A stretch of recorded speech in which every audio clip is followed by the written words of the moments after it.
Hi, I'm very excited to present our talent platform from ALLPS.AI. It's called talent.alps.ai. It also has the functionality to recommend the right jobs. Talent can get the best jobs based on their skills and experience.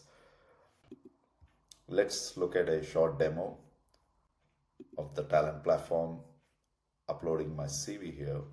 You can extract the skills, experience, and highlight the interview questions. Hello, I'm Tara, your AI interviewer for today. Welcome. We're interviewing for the Senior Technical Architect, Blockchain and Java Technologies role. To get started, could you please tell me a little bit about yourself and your experience? Hi Tara, it's great meeting you. My name is Zakir. I'm working as an enterprise architect in the trading domain for a second largest Swiss bank, defining architecture. My responsibilities include understanding the requirements and coming up with solution options, working closely with the dev teams. That's in a nutshell. Looking forward to it. Thank you. It's great to have you here. Let's dive into the first question.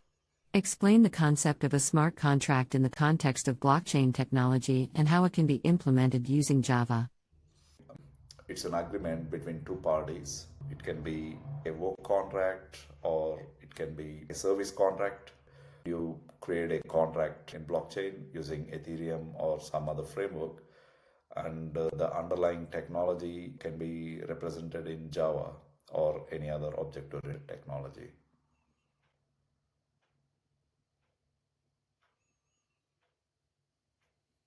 That's a good start, but I'd love to dive deeper into the technical aspects. Could you elaborate on how smart contract automation and blockchain decentralization work together, and specifically, which Java technologies or frameworks you would use to implement smart contracts, and how they support consensus mechanisms? That's a great question. In terms of smart contract automation and decentralization, I would use the Ethereum framework to define different parties here involved to create a contract. And in terms of Java technologies or frameworks, I would go with the Java framework. I would create a buyer object and a seller object and map the contract terms. A decentralized contract can be created in the Ethereum platform.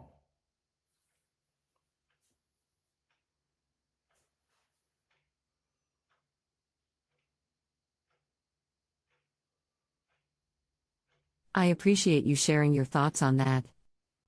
Now let's explore another aspect of your experience with my next question. How would you explain the benefits of using a service-oriented architecture, SOA, to a non-technical stakeholder, and what role do you think Java and blockchain technologies play in this context? So the simplest way to explain service-oriented architecture is suppose you're building a car and you have different components in a car, steering wheel, engine. Every component will have a function or many functions.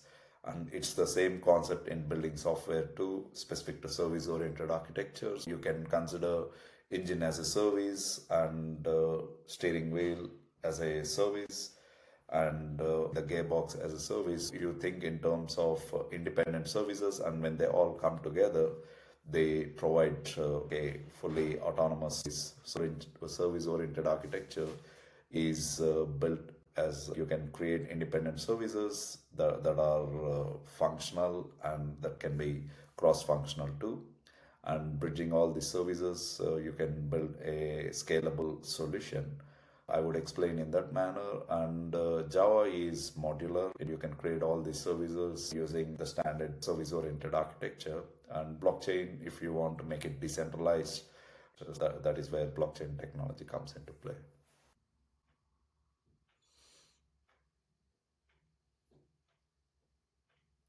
That's a good start. Can you give me some concrete examples of how you've seen SOA, Java, and blockchain come together to solve a real-world problem or improve an existing system? An example of a trading platform. like front office services, mid office, back office services. All this can be built using service oriented architectures. They can be scalable and maintainable.